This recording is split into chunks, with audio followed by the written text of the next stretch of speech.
Hello बच्चों, क्या हाल चाल है। जेडब्ल्यू और नीट की सीरीज में हम लोग चैप्टर चला रहे थे अल्कोहल, फिनॉल और ईथर। और दो वीडियो बन चुके हैं जिसमें अल्कोहल मैंने कंप्लीट कर दिया है और आपको पता लग गया होगा कि क्या क्या इंपॉर्टेंट है, किन किन चीज़ों से ज़्यादा फोकस करना है, कहाँ पर क्वेश्चन ज़्यादा पूछे जाते हैं। आज हम लोग डिस्कस करने वाले हैं पूरा फिनॉल। ठीक है बच्चों, तो कॉपी और पेन लेके बैठ जाइए और नोट करते जाइए कि फिनॉल में क्या क्या इंपॉर्टेंट है, किन चीज़ों पे हमें ज़्यादा ध्यान देना है और किन किन पोर्शन से ज़्यादा क्वेश्चन आ सकते हैं। ठीक है बच्चों, तो शुरुआत करेंगे फिनॉल में नेम रिएक्शन से। कौन कौन सी नेम रिएक्शन है वो पहले देखते हैं, उसके बाद और टॉपिक। ठीक है, तो पहला हमारे पास होने वाला है बच्चों नेम रिएक्शन। तो सब लोग हेडिंग लगाएंगे नेम रिएक्शन। कौन कौन सी नेम रिएक्शन है देखो। सबसे पहले फिनॉल को बनाने में दो नेम रिएक्शन यूज होती है। एक है हमारे पास डाउ प्रोसेस, और ये सब एल्किल हैलाइड में आप पढ़ चुके हैं। डाउ प्रोसेस क्या होता है? डाउ प्रोसेस में ये हमने लिया क्लोरोबेंजीन और बच्चों एक NaOH यहाँ पर काम करेगा। हाई टेम्परेचर 633 केल्विन और 300 ATM pressure. High temperature high pressure क्या होगा? न्यूक्लियोफिलिक सब्स्टिट्यूशन रिएक्शन होगी। तो OH किसको रिप्लेस कर देगा बच्चों? Cl को रिप्लेस कर देगा और खुद उसकी जगह में आ जाएगा प्लस NaCl। Concept clear? अच्छा, दूसरी प्रोसेस है बच्चों क्यूमीन प्रोसेस। क्यूमीन प्रोसेस, ठीक है, ये बहुत बार पूछा गया क्यूमीन प्रोसेस। पहले बात कर लेते हैं व्हाट इज क्यूमीन। तो बच्चों बेंजीन के ऊपर अगर हम इस तरह का Y लगा दें, इसको बोलते हैं क्यूमीन। एक्चुअल में इसको हम बोलते हैं iso propyl benzene is called cumene. CH3CH3। ठीक है, क्यूमीन का पहले हम करेंगे ऑक्सीडेशन। ठीक है बच्चों। अच्छा, ऑक्सीडेशन से क्यूमीन हमें कुछ इस तरह का कंपाउंड दे देगा, ये वाला, और एक और दो CH3 इधर आएंगे। ठीक है ना, इधर भी CH3 और इधर भी CH3। Concept clear? अच्छा, इसको बोलते हैं क्यूमीन हाइड्रोपेरोक्साइड। Cumene hydroperoxide. और अब बच्चों हम इसका करेंगे H2SO4 के साथ ट्रीटमेंट, यानी H+। तो क्या होगा देखो, इतना पोर्शन अलग हो जाएगा, ये एसीटोन बनाएगा और इतना पोर्शन क्या बनाएगा? फिनॉल बनाएगा। बस इतना ध्यान रखना आपको। तो कई बार बाय प्रोडक्ट के बारे में भी पूछ लेते हैं। तो we get phenol then acetone, बहुत इंपॉर्टेंट है ना, एसीटोन हमें मिलेगा। तो कई बार इसके बारे में भी पूछ लेते हैं। ठीक है, तो ये डाउ प्रोसेस और ये क्यूमीन प्रोसेस। कई बार बोलते थे कि अगर फिनॉल को हमें लार्ज ज़्यादा कॉन्सेंट्रेशन में बनाना है तो बच्चों ये वाली प्रोसेस यूज होती है ना, ये इसकी इंडस्ट्रियल प्रोसेस है, इंडस्ट्रियल मेथड है। तो ज़्यादा कॉन्सेंट्रेशन में और प्योर फॉर्म में क्यूमीन प्रोसेस से फिनॉल को बनाया जा सकता है। Clear concept? ठीक है, दो नेम रिएक्शन हो गई प्रिपरेशन की। अब केमिकल रिएक्शन में बहुत सारी नेम रिएक्शन आती है, देखो कैसे। तो डाउ प्रोसेस, क्यूमीन प्रोसेस याद रखना है ना, किसकी है? प्रिपरेशन की। ठीक है बच्चों। अब है केमिकल प्रॉपर्टीज में तीसरी नेम रिएक्शन हमारे पास है, बहुत इंपॉर्टेंट है, रीमन टीमन रिएक्शन। रीमन Tiemann reaction. अच्छा, रीमन टीमन रिएक्शन में हम क्या करेंगे? फिनॉल को बच्चों NaOH एंड क्लोरोफॉर्म, ये ध्यान रखिए, बहुत इंपॉर्टेंट है। ठीक है, एक एल्कली और क्लोरोफॉर्म की प्रेजेंस में ट्रीट करेंगे तो बच्चों हमें जो मिलेगा वो मिलेगा OH एंड CHO, और इसका नाम है बच्चों सैलिसाइल एल्डिहाइड। सैलिसाइल एल्डिहाइड। अच्छा, CHO पैरा पोजीशन पे भी आ सकता है, लेकिन पैरा वाले माइनर होते हैं, ऑर्थो वाले मेजर होते हैं। तो क्या बनेगा बच्चों? क्लोरोफॉर्म और NaOH यूज करेंगे तो सैलिसाइला एल्डिहाइड बनेगा। ठीक है बच्चों, और इसी को हम बोलते हैं रीमन टीमन रिएक्शन। ये एक तरह की इलेक्ट्रोफिलिक सब्स्टिट्यूशन रिएक्शन है। कैसी वाली? ESR रिएक्शन है। ठीक है, और इसमें जो इलेक्ट्रोफाइल यूज होता है वो होता है बच्चों डाइक्लोरोकार्बिन। याद रखना, dichlorocarbene act as a electrophile in Reimer Tiemann reaction. नाम क्या है? डाइक्लोरोकार्बिन। ये मैंने कार्बिन में आपको बताया था, सिंगलेट, ट्रिप्टेट वगैरह। तो कार्बिन में इलेक्ट्रॉन डेफिशिएंट कार्बन है, तो इसलिए इलेक्ट्रोफाइल है, तो ये अटैक करेगा बेंजीन रिंग पे। ठीक है, दूसरी रिएक्शन है, तीसरी देखो इसी में, रिमर-टीमन में, ये पहला और दूसरा रिमर-टीमन। ठीक है बच्चों। अच्छा, अगर हम इस क्लोरोफॉर्म की जगह में कार्बन टेट्राक्लोराइड यूज करते हैं तो बच्चों हमें सैलिसाइला एल्डिहाइड की जगह में क्या मिलेगा? Salicylic acid. This is also called Reimer Tiemann reaction. देखो, सैलिसाइलिक एसिड है ना, साइलिक एसिड, क्लियर, सैलिसाइलिक एसिड। लेकिन हमने यूज क्या किया बच्चों? Carbon tetrachloride. एक्चुअल में इसको हम बोलते हैं रिमर-टीमन कार्बोक्सिलेशन, ये इसका पूरा नाम है, लेकिन शॉर्टकट में रिमर-टीमन रिएक्शन बोल देते हैं। तो रिमर-टीमन रिएक्शन में सैलिसाइला एल्डिहाइड भी बनता है और सैलिसाइलिक एसिड भी बनता है। डिपेंड करता है कि आप क्लोरोफॉर्म यूज कर रहे हो या कार्बन टेट्राक्लोराइड यूज कर रहे हो। Concept clear? ठीक है। अच्छा, एक इंपॉर्टेंट रिएक्शन और है नंबर 4 वाली, इसको हम बोलते हैं Kolbe reaction. Kolbe, SCHMIDT, Kolbe Schmidt पूरा नाम है बच्चों, कोल्बे श्मिट है, नॉट कोल्बे, है ना। कोल्बे रिएक्शन तो आपने जो है हाइड्रोकार्बन में पढ़ी होगी, है ना, वो कोल्बे इलेक्ट्रोलाइसिस थी। ये कोल्बे श्मिट रिएक्शन है। इसमें क्या होता है, देखो, जो हमारा फिनॉल है वो किसके साथ रिएक्शन करेगा? एल्कली तो यूज होती है, साथ में यूज होता है बच्चों CO2, कार्बन डाइऑक्साइड। अच्छा, कार्बन डाइऑक्साइड जब हम यूज करते हैं तो हमें दोबारा से क्या मिल जाता है? देखो, salicylic acid, also get salicylic acid. ध्यान रखना, देखो, रिमर-टीमन में भी सैलिसाइलिक एसिड बन रहा है, कोल्बे श्मिट में भी सैलिसाइलिक एसिड बन रहा है, लेकिन डिफरेंस क्या है इस रिएजेंट में? यहां हम कार्बन टेट्राक्लोराइड यूज कर रहे हैं, यहां हम क्या यूज कर रहे हैं? Carbon dioxide. ठीक है बच्चों, तो ध्यान रखना, सैलिसाइलिक एसिड दोनों प्रोसेस से मिल सकता है, लेकिन डिपेंड करता है कि रिएजेंट कौन सा है। Concept clear? तो रिमर-टीमन रिएक्शन कोल्बे रिएक्शन से कई बार क्वेश्चन पूछा जाता है। ठीक है, चलो इस रिएक्शन को थोड़ा सा एक्सटेंड और करते हैं। कई बार क्या बोलते हैं कि सैलिसाइलिक एसिड अगर एसिटिक एनहाइड्राइड से रिएक्शन करता है तो तब क्या बनता है? ये देखो, एसिटिक एनहाइड्राइड हमने लिखा ऐसा वाला, है ना। ठीक है बच्चों, तो सैलिसाइलिक एसिड का हम एक्चुअली में क्या कर रहे हैं? एसाइलेशन कर रहे हैं, और एसाइलेशन किसका होगा बच्चों? OH ग्रुप का एसाइलेशन होगा। ठीक है, तो देखो यहां पर जो है, इधर इतना पोर्शन यूज कर लेता हूं मैं ना, इधर। ठीक है बच्चों, देखो क्या बनने वाला है? बहुत इंपॉर्टेंट कंपाउंड बनने वाला है, OCOCH3, और यहां पे रहेगा COOH, ये वाला कंपाउंड बनेगा। इसका अगर हम एसाइलेशन करेंगे तो अभी ये था सैलिसाइलिक एसिड, तो सैलिसाइलिक एसिड का हमने किया एसाइलेशन, तो इसको नाम हम देंगे एसिटाइल सैलिसाइलिक एसिड, ये नाम हो जाएगा एसिटाइल सैलिसाइलिक एसिड। ये देखो, ठीक है। अच्छा, एसिटाइल सैलिसाइलिक एसिड को हम एक दवाई के नाम से भी जानते हैं।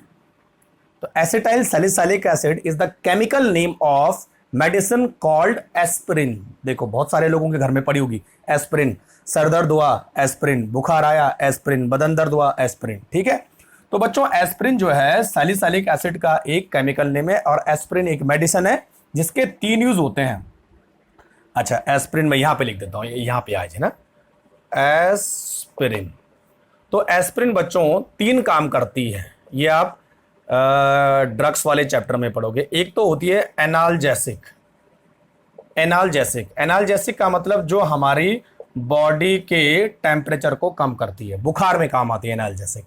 नहीं सॉरी, एनाल्जेसिक बुखार में नहीं भाई, गलत हो गया। एनाल्जेसिक मतलब pain, okay, painkiller, this is painkiller, body में जो दर्द होता है उसको कम करता है। दूसरे होता है एंटीपायरेटिक, ये होता है एंटीपायरेटिक, ये मेडिकल टर्म्स है। एंटीपायरेटिक मतलब डिक्रीज बॉडी टेम्परेचर, बुखार में काम आता है। और तीसरा होता है एंटी इन्फ्लामेटरी, एंटी इन्फ्लामेटरी, जो बच्चों क्या करता है, स्वेलिंग को कम करता है। तो एस्प्रिन के 3 रोल होते हैं, एनाल्जेसिक, पेन किलर, एंटीपायरेटिक, बुखार में काम आती है, टेम्परेचर को कम करती है, और एंटी इन्फ्लामेटरी यानी स्वेलिंग को कम करती है। तो ये सारे काम किसके, एसिटाइल सैलिसाइलिक एसिड के। कंफर्म हो गया? चलो जरा नोट करते जाओ फटाफट। चलो बहुत अच्छी बात है, ठीक है भाई। तो ये थोड़ा सा आपको ध्यान में रखना है। तो ये हो गई हमारे पास 4 नेम रिएक्शन। उसके बाद है बच्चों, नेक्स्ट आता है हमारे पास Fries rearrangement. Fries rearrangement, fourth वाला फ्राइज रीअरेंजमेंट है ना, मतलब पहले कुछ और बनेगा फिर बाद में तो रीअरेंज हो जाएगा। तो सिंपल सी बात करते हैं, जब हम फिनॉल का करते हैं एसाइलेशन, यानी ये है एसिटाइल क्लोराइड है ना, ये है, क्या लिख रहा हूं मैं, एसिटाइल, हाँ एसिटाइल क्लोराइड, ठीक है। तो बच्चों क्या होता है, OCO-CH3, फिनॉल का एसाइलेशन हो जाता है, तो यहां से ये और यहां से ये निकला, ठीक है।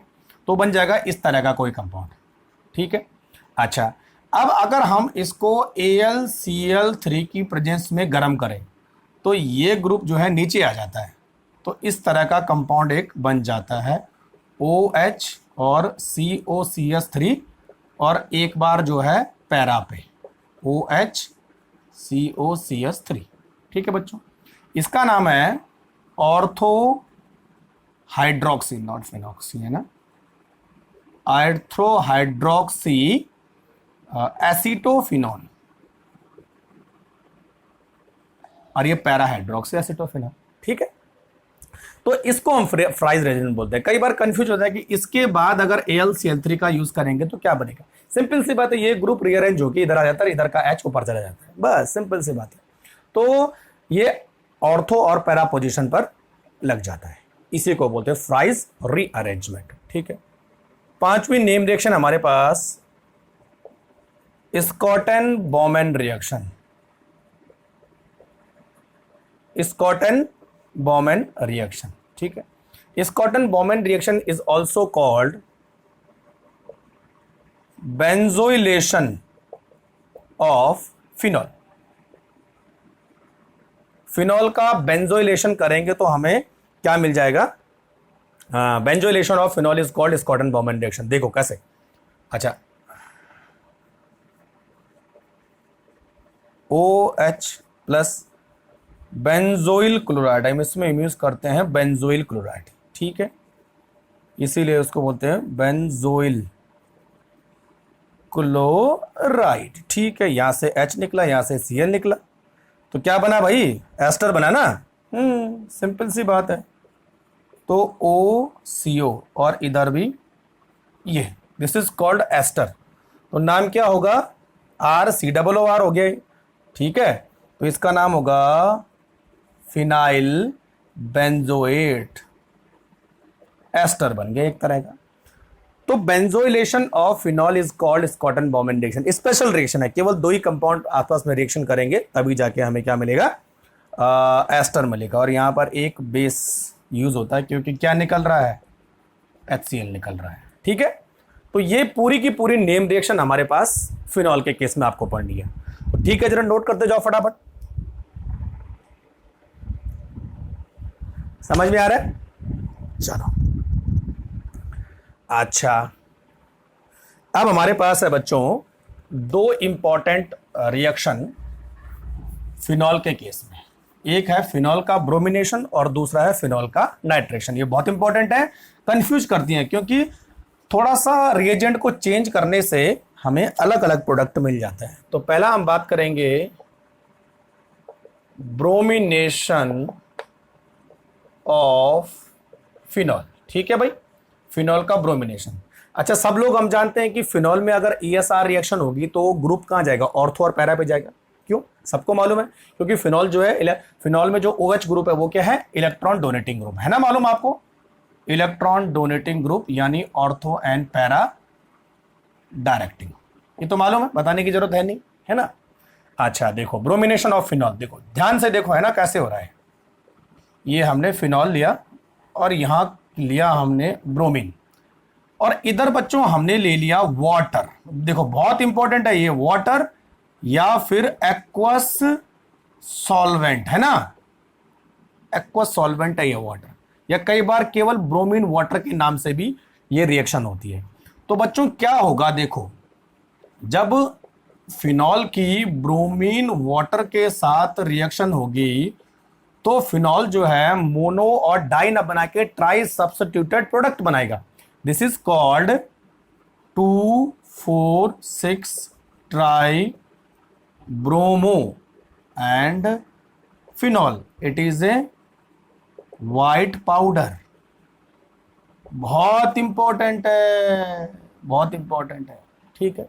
तो एक्वस सॉल्वेंट के साथ ऐसा होता है, लेकिन अगर मैं ब्रोमिनेशन करवाऊं non aqueous solvent, carbon disulphide या कार्बन टेट्राक्लोराइड, ध्यान रखना है ना, कई बार ऐसा लिख लेते हैं नॉन एक्वस सॉल्वेंट भी लिख देते हैं। तो नॉन एक्वस कौन सा है, जहां पानी नहीं होता है, कार्बन डाइसल्फाइड या कार्बन टेट्राक्लोराइड या कोई और। तो बच्चों यहां पर आपको कुछ अलग चीज देखने को मिलेगी। यहां पर आपको, अच्छा थोड़ा नजदीक बना लिया मैंने, है ना, देखो यहां पर आपको केवल एक मोनो ब्रोमो प्रोडक्ट देखने को मिलेगा।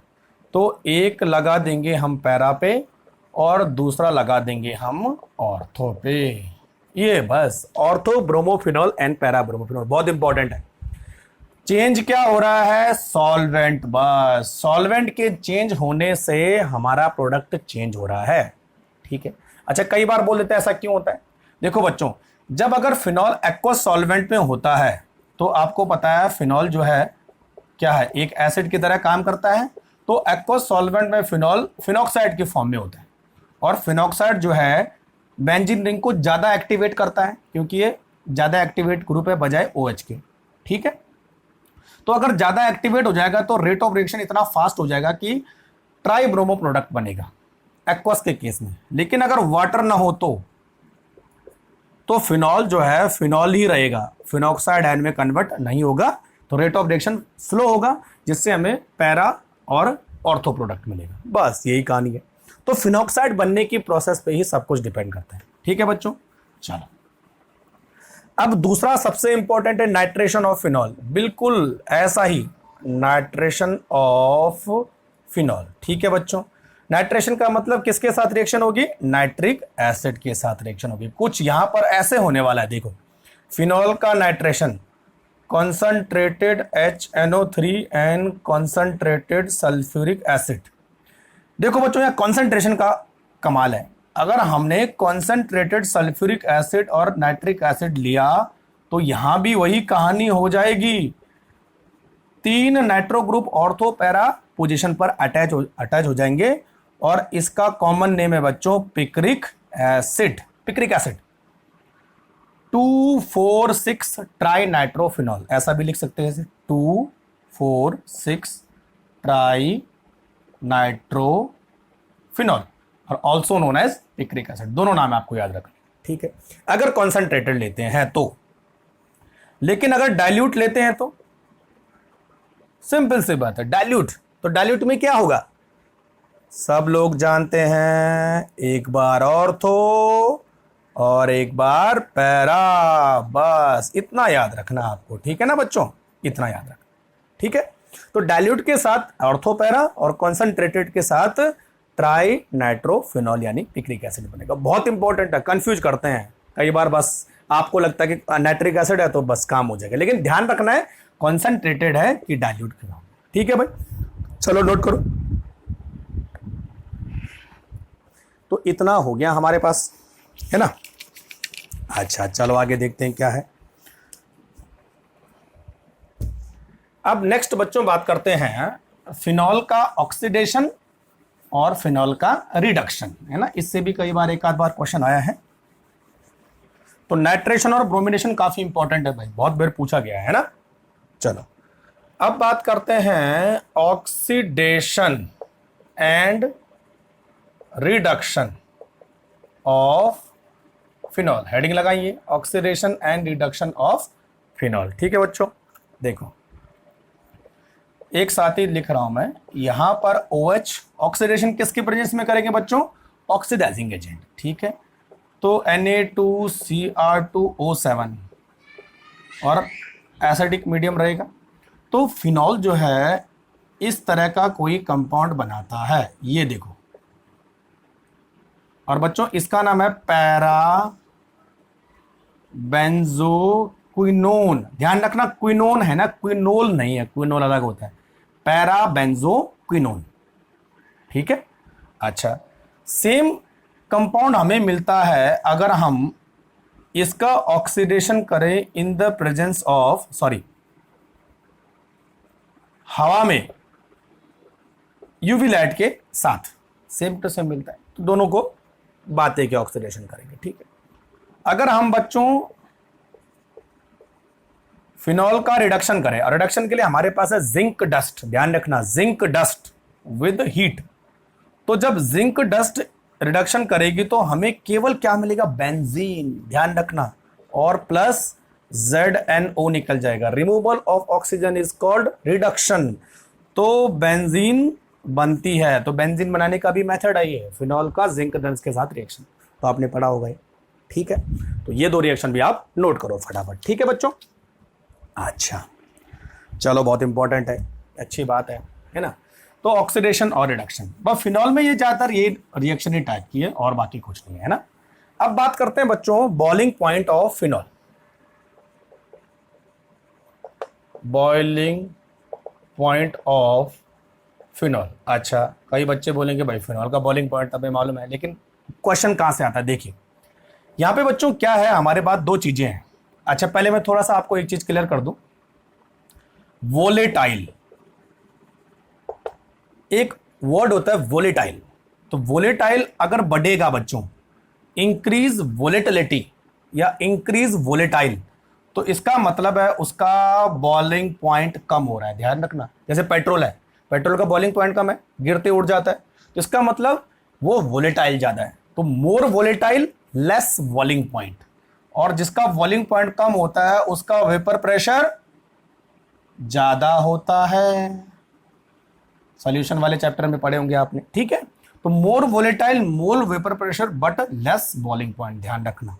वही कहानी है, डिक्रीज वोलेटाइल, कम वोलेटाइल है तो इसका मतलब उसका बॉइलिंग पॉइंट ज्यादा है, तो उसका वेपर प्रेशर जो है कम होता है। जैसे वाटर हमारे पास है ना, वाटर, तो वाटर बच्चों बॉइलिंग पॉइंट ज्यादा है, ठीक है, तो वोलेटाइल कम है। तो मतलब आपको समझना है कि वोलेटिलिटी क्या होती है और बॉइलिंग पॉइंट क्या होता है। ठीक है, अब देख लेते हैं कहां से क्वेश्चन बनता है। ऐसे क्वेश्चन बनता है, देखो आपको बोला जाए कि ऑर्थोनाइट्रोफिनॉल और पैरा नाइट्रोफिनॉल में किसका बॉइलिंग पॉइंट ज्यादा होता है, जबकि सब कुछ सेम है, या किसकी वोलेटिलिटी ज्यादा है, तो बॉइलिंग पॉइंट कम होगा, सीधी सी बात है। तो बच्चों ध्यान रखना हमेशा, यहां para nitrophenol have a more boiling point than orthonitrophenol. देखो ऐसा लिखो इसे, मोर बॉइलिंग पॉइंट और ये लेस बॉइलिंग पॉइंट।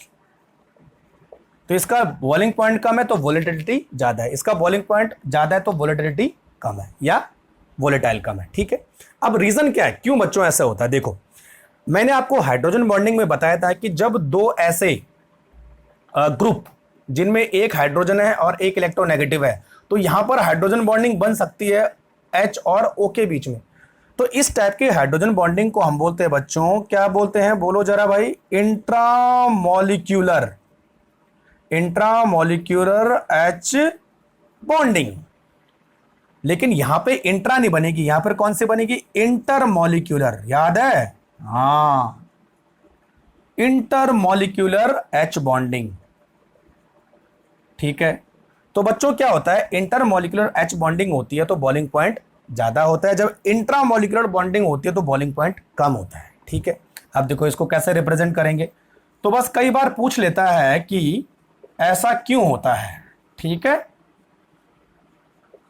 ये देखो ये इंट्रामॉलिक्यूलर हाइड्रोजन बॉन्डिंग, और इंटर की बात करें तो इंटर में दो मॉलिक्यूल है ना, एक ये और एक NO2 ऐसा, और इसको इधर करो और इसको इधर करो और ये ऐसा, ये देखो।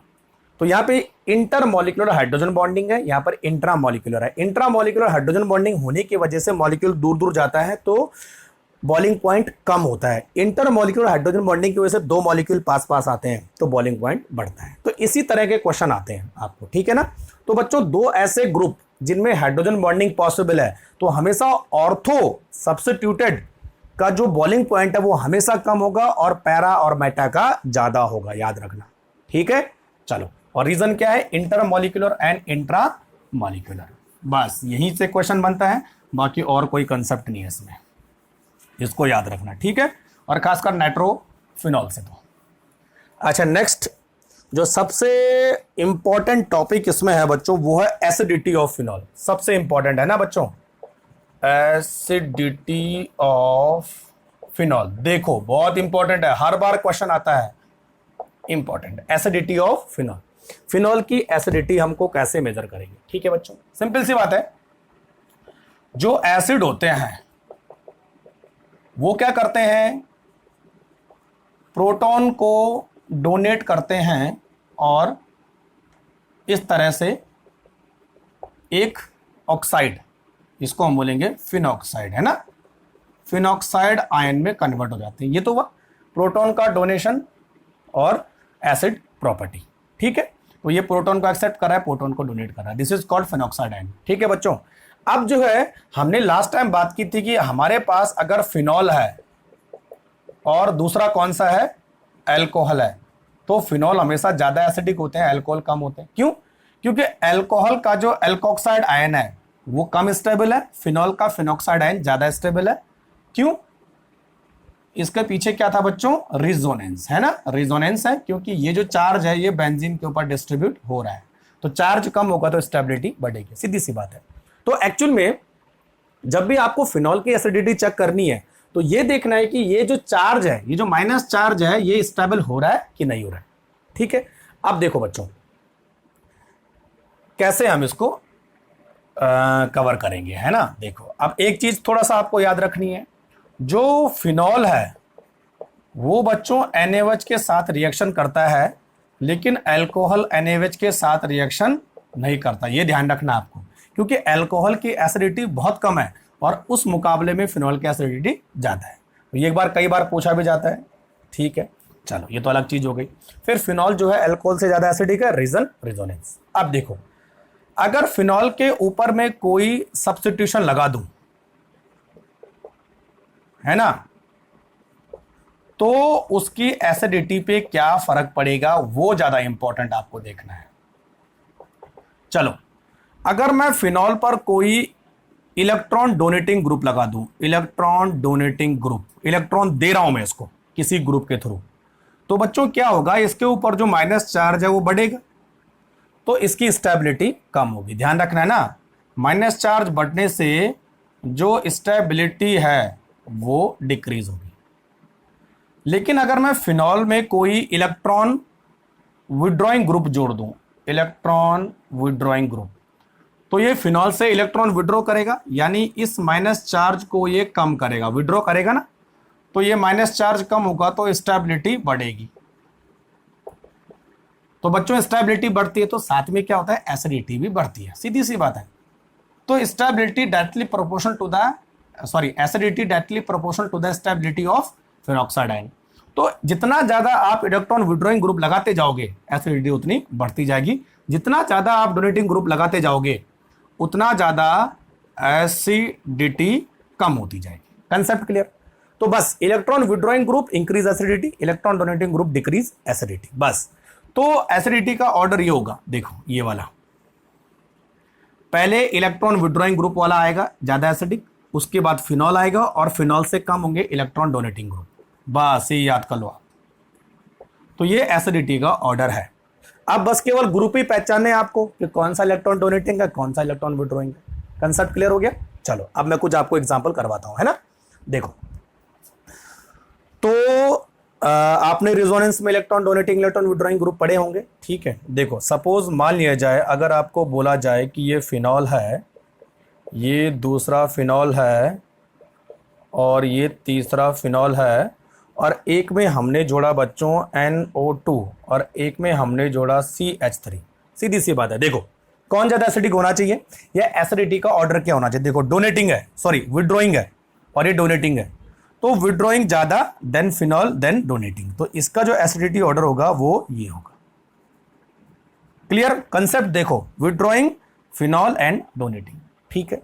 चलो दूसरा, अगर मान लिया जाए कि तीनों के तीनों विड्रॉइंग है, देखो दूसरा कॉन्सेप्ट है ना, अगर तीनों के तीनों विड्रॉइंग है तो तब क्या करोगे, जिसकी ज्यादा विड्रॉइंग पावर वो ज्यादा एसिडिक। फॉर एग्जांपल देखो NO2, ठीक है, COCl एंड Cl, क्या था विड्रॉइंग का जो पावर, NO2 ज्यादा, COCl थोड़ा सा कम और Cl और कम, तो जितना ज्यादा विड्रॉइंग ग्रुप उतनी ज्यादा एसिडिटी।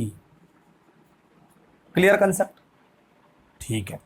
अच्छा डोनेटिंग के मामले में आ जाओ, जितना ज्यादा डोनेटिंग उतना कम एसिडिक, ये तो है ना, उल्टा होगा ना। तो मान लिया जाए मेरे पास दो कंपाउंड है, ये एक में हमने जोड़ा OH और दूसरे में हमने जोड़ा NH2, तो भाई बताओ जरा किसकी पावर ज्यादा है डोनेटिंग की, इसकी पावर ज्यादा है, NH2 की पावर ज्यादा है, तो जितना ज्यादा डोनेटिंग उतना कम एसिडिक, तो ये ज्यादा फिनॉल डाइहाइड्रोक्सी डाइहाइड्रोक्सी बेंजीन ज्यादा होगा और ये कम। क्लियर कंसेप्ट देखो, ठीक है।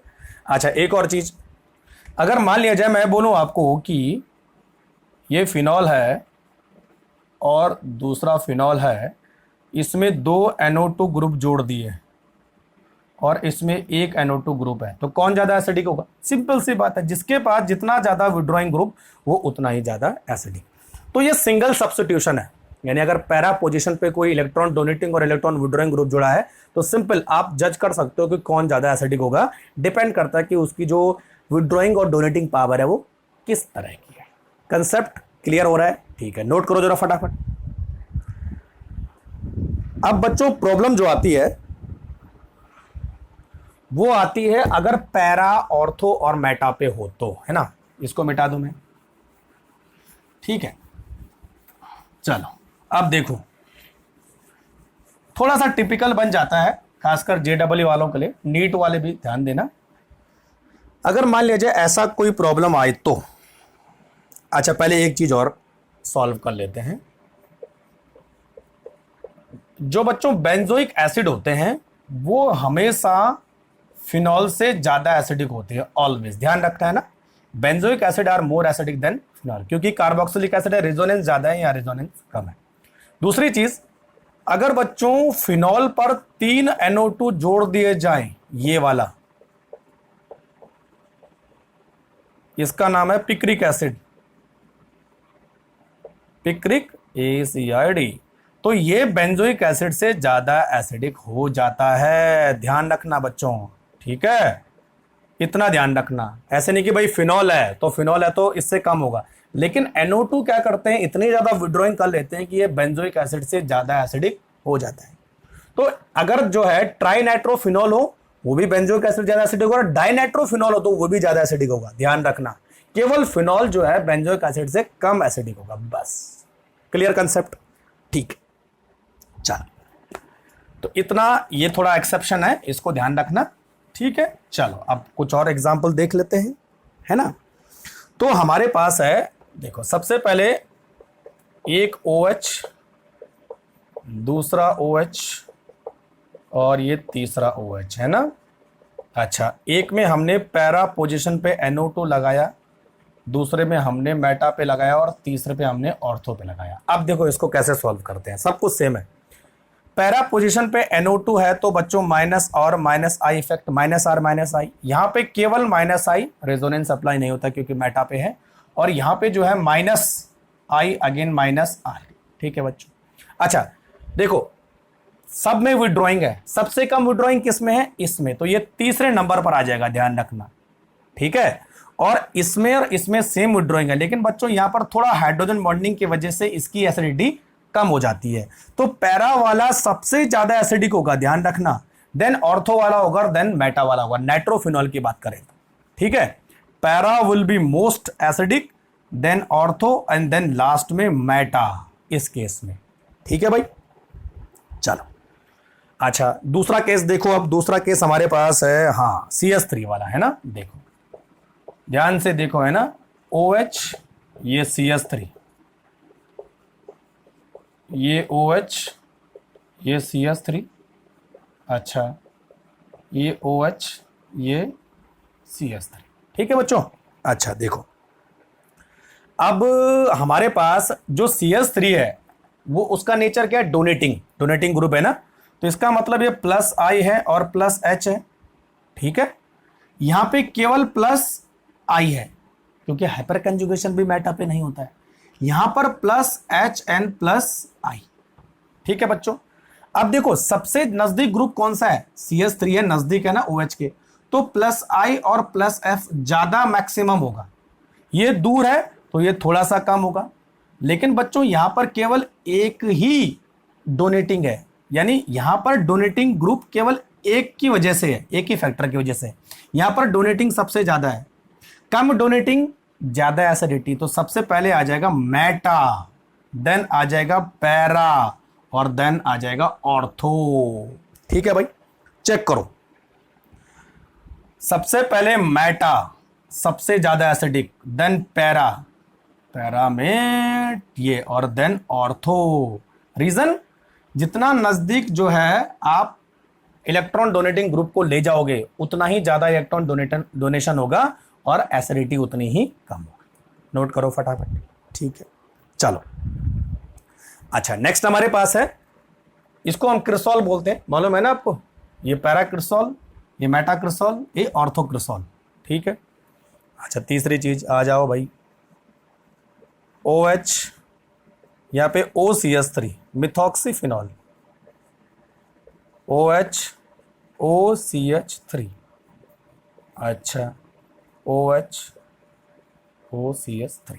ठीक है भाई, चलो अब देखो भाई, OCH3 का जो नेचर है वो प्लस R है और माइनस I है, ये तो है। यहां पर रेजोनेंस नहीं होगा, केवल माइनस I होगा।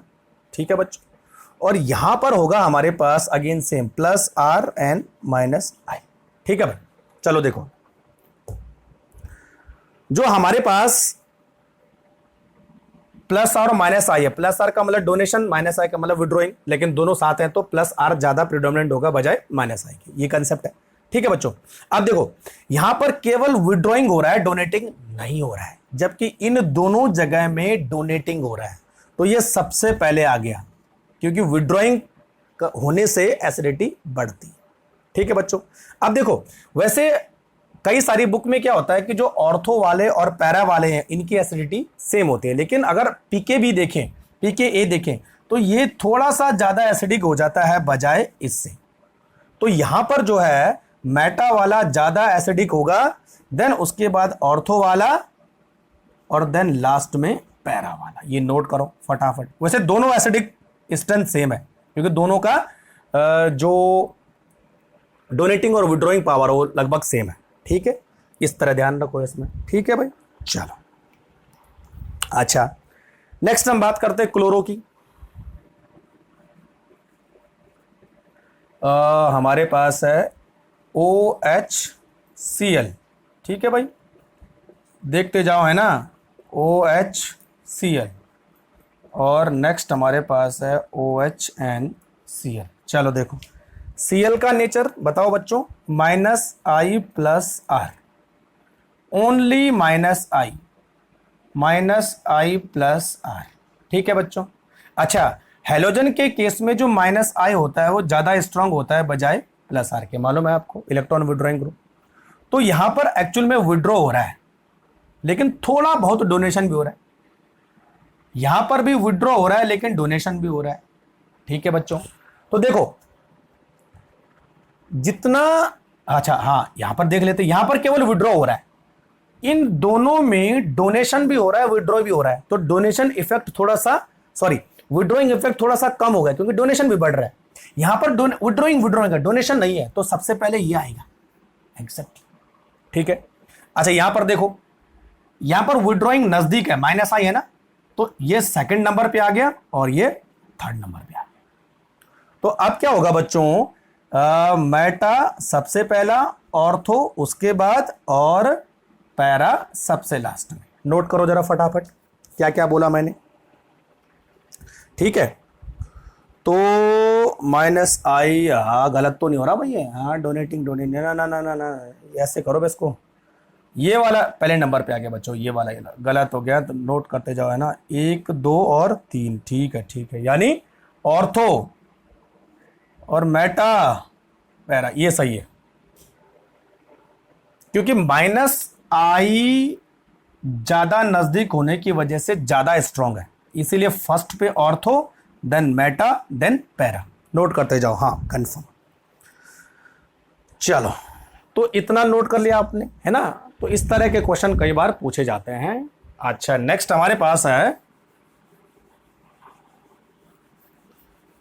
अगर मान लिया जाए हैलोजन हो, सारे हैलोजन है ना, जैसे हमारे पास हैं OH और Cl, OH and Br, OH and I और OH एन F। ठीक है बच्चों, ये हमारे पास 4, OH तो नज़दीक रखते हैं ना इसको, हाँ ऑर्थो में रखते हैं, ऑर्थो में ज़्यादा अच्छा रहेगा। Cl, Br, I and F। ठीक है, अच्छा देखो, जो हैलोजन नज़दीक है तो हैलोजन की पावर जो होती है -In+R, -I ज़्यादा स्ट्रॉन्ग है, तो सबका -I एक जैसे होगा। लेकिन बच्चों, अच्छा सबका -I एक जैसे नहीं होगा, जिसकी इलेक्ट्रॉन विड्रॉइंग ज़्यादा है उसका -I सबसे ज़्यादा, ये तो है ना, more electron withdrawing increase -I, ये तो हुआ। तो इस हिसाब से F का जो है -I सबसे ज़्यादा होना चाहिए। लेकिन बच्चों एक यहां पर दिक्कत आती है कि F जो है इस फिनॉल के साथ हाइड्रोजन बॉन्डिंग बनाता है, जिस वजह से इसकी एसिडिटी काफी कम हो जाती है। तो तब किसका नंबर आएगा, Cl, Br, I और लास्ट में आएगा F। तो इसीलिए इनका जो एसिडिक ऑर्डर है वो ऐसा हो जाता है, ध्यान रखिए। ठीक है, नोट करो फटाफट। ठीक है, तो काफी इंपॉर्टेंट है। तो पहले Cl, फिर Br, फिर I, फिर F। होना क्या चाहिए था, F को सबसे पहले आना चाहिए था, लेकिन F ने जो है इस H के साथ हाइड्रोजन बॉन्डिंग बना लिया और H को जाने नहीं दिया, इसीलिए इसकी एसिडिटी बाकी सबसे कम हो जाती है। तो सबसे लास्ट में आ गया और सबसे पहले कौन सा आ गया, Cl आ गया, ध्यान रखे, है ना। चलो, तो ये मैंने कंप्लीट करवा दिया आपके साथ, ठीक है, पूरा के पूरा। तो लगभग इसी से सारे क्वेश्चन आते हैं। नाउ टाइम टू क्या, question, time to solve question. चलो मैं अब कुछ क्वेश्चन आपको देता हूं और आपको उनको सॉल्व करना है, मैं भी सॉल्व करते जाता हूं, है ना। चलो भाई, क्वेश्चन नंबर 1 हमारे पास है, देखो।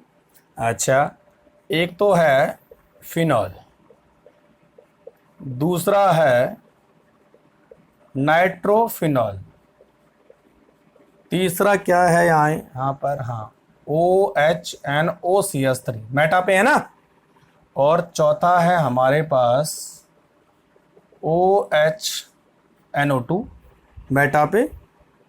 अच्छा, और लास्ट पे पैरा पे लगा है OCH3, हाँ है ना।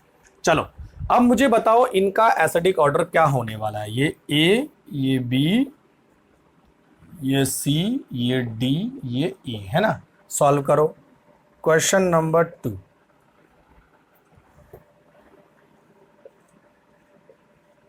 OHCl सॉल्व करते जाओ आप, OHCH3, OH NO2। ये सॉल्व कर लिए तो आपको समझो कि कंसेप्ट क्लियर हो चुके हैं, है ना। OH और लास्ट में OCH3। चलो पहले इनको सॉल्व करते हैं, है ना। ठीक है, अच्छा देखो, सबसे पहले आप ये देखो कि किस ग्रुप का क्या रोल होता है। देखो यहां पर मेटा पे है तो ओनली -I, यहां पर मेटा पे तो ओनली -I, पैरा पे है तो +R और -I, ठीक है। और यहां पर ये -IN -R। अच्छा देखो, ये तो डोनेटिंग हुआ, +R है ना यहाँ पे, तो डोनेटिंग हो रहा है तो सबसे लास्ट आएगा। और ये विड्रॉइंग है, देखो सब में से ज्यादा विड्रॉइंग है ना, विड्रॉइंग सबसे ज्यादा है, तो इसका मतलब सबसे पहले ये आएगा। तो बी आ जाएगा सबसे पहले और ई आ जाएगा सबसे लास्ट में। ये पहले छांट लो। अच्छा यहां पर दोनों क्या है, विड्रॉइंग है, दोनों विड्रॉइंग है, तो इसका मतलब ये भी फिनॉल से पहले आने चाहिए, ठीक है। तो फिनॉल इसके बाद आ जाएगा, यानी ए इसके बाद आ जाएगा, ठीक है। इसको इधर खिसका लेते हैं। अब सी और डी में से हमें पता करना है कि कौन ज्यादा एसिडिक होगा। तो सिंपल सी बात है बच्चों, इसका -I इफेक्ट देखो और इसका -I इफेक्ट देखो, किस ग्रुप का -I इफेक्ट यानी इलेक्ट्रॉन विड्रॉइंग इफेक्ट ज्यादा होता है, किस ग्रुप का ज्यादा होता है, NO2। सिंपल सी बात है, तो NO2 का -I इफेक्ट ज्यादा है और OCH3 का कम है, इसीलिए NO2 पहले आ गया और C यानी OCH3 बाद में चला गया। तो ये इसका एसिडिक ऑर्डर हो जाएगा। चेक करो किस किस का सही आया, समझे मेरी बात। अच्छा यहां देखो, बहुत इजी है। ग्रुप देखो, सबसे पहले कौन कौन से डोनेट विड्रॉइंग है, ये विड्रॉइंग है और ये विड्रॉइंग है, तो ये सबसे पहले आने चाहिए, ठीक है। चलो इनका नाम दे देते हैं A, B, C और D, ठीक है। ये और ये विड्रॉइंग है, ये सबसे पहले आने चाहिए, ये और ये डोनेटिंग है, ये बाद में आने चाहिए। तो विड्रॉइंग में भी किसकी पावर ज्यादा होती है, NO2 की पावर ज्यादा होती है, तो पहले NO2 आ गया, फिर Cl आ गया, क्लियर। अच्छा इन दोनों में डोनेटिंग पावर ज्यादा किसकी होती है, इसकी, क्योंकि इसके पास इलेक्ट्रॉन है, तो जितनी ज्यादा डोनेटिंग उतनी कम एसिडिटी, तो बी पहले आ गया और डी बाद में चला गया, बस ये इनका एसिडिक ऑर्डर है, ठीक है। तो ज्यादा एसिडिक पूछ सकता है, ऑर्डर पूछ सकता है, वो सब पूछ सकता है, कंसेप्ट क्लियर, ठीक है। चलो अच्छा, अब ये क्वेश्चन मैं आपको दे रहा हूं, आपको सॉल्व करना है, ठीक है। इन कंपाउंड में मैं नाम लिखूंगा, आपको उनका एसिडिक ऑर्डर पता करना है, ठीक है। सबसे पहला है साइक्लोहेक्सेनॉल, दूसरा है एसिडिक एसिड, तीसरा है पिक्रिक एसिड, चौथा है फिनॉल। चलो इनको आपको सॉल्व करके मुझे कमेंट बॉक्स में बताना है कि इनका ऑर्डर क्या होगा। तो ये A मान लो, ये B मान लो, ये C मान लो और ये D मान लो, ठीक है भाई। चलो तो ये एसिडिटी से इस तरह के क्वेश्चन पूछे जाते हैं, तो आपको ये इस तरह से सॉल्व करने हैं, ठीक है भाई। अच्छा चलो, लास्ट बट नॉट लीस्ट, तो फिनॉल खत्म है ना। तो लास्ट है बच्चों की टेस्ट फॉर फिनोलिक कंपाउंड। पता है आपको, जैसे मैंने आपको लास्ट बताया था कि अगर मुझे एल्कोहलिक ग्रुप का पता करना हो तो क्या टेस्ट था, सीरिक अमोनियम नाइट्रेट, ठीक है। तो जो वहां पे जो येलो कंपाउंड था वो रेड में चेंज हो रहा है।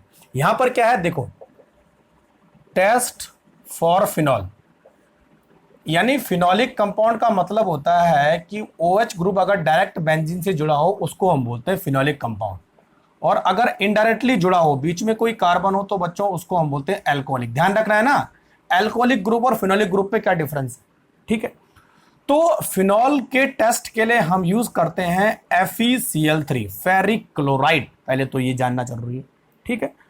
तो जब कोई फिनॉल फेरिक क्लोराइड के साथ रिएक्शन करता है तो इस तरह का एक कंपाउंड बनाता है, FeC6H5O और 3+, ठीक है। और इसका जो कलर होता है वो वायलेट कलर होता है। तो वायलेट कलर का एक कंपाउंड बनाता है और इससे पहचान होती है कि उस कंपाउंड में कोई फिनोलिक ग्रुप था। ध्यान रखना, फिनोलिक ग्रुप का मतलब OH directly connected with the aromatic system या benzene ring, mostly benzene ring होता है, ये वाला फिनोलिक नहीं होगा, ठीक है। तो अगर आपको पूछा जाए कि ऐसा कोई कंपाउंड FeCl3 के साथ रिएक्शन देगा, नहीं, ये तभी देगा जब OH डायरेक्टली बेंजीन से कनेक्ट होगा, कंसेप्ट। ठीक है, चलो। तो ये था हमारे पास फिनॉल। नेक्स्ट लेक्चर में ईथर कंप्लीट हो जाएगा, चैप्टर खत्म, फिर नया चैप्टर शुरू करेंगे। वीडियो पसंद आए तो लाइक और शेयर करना मत भूलिए। कोई कंफ्यूजन हो तो आप मुझे कमेंट बॉक्स में लिख सकते हैं। Thank you very much.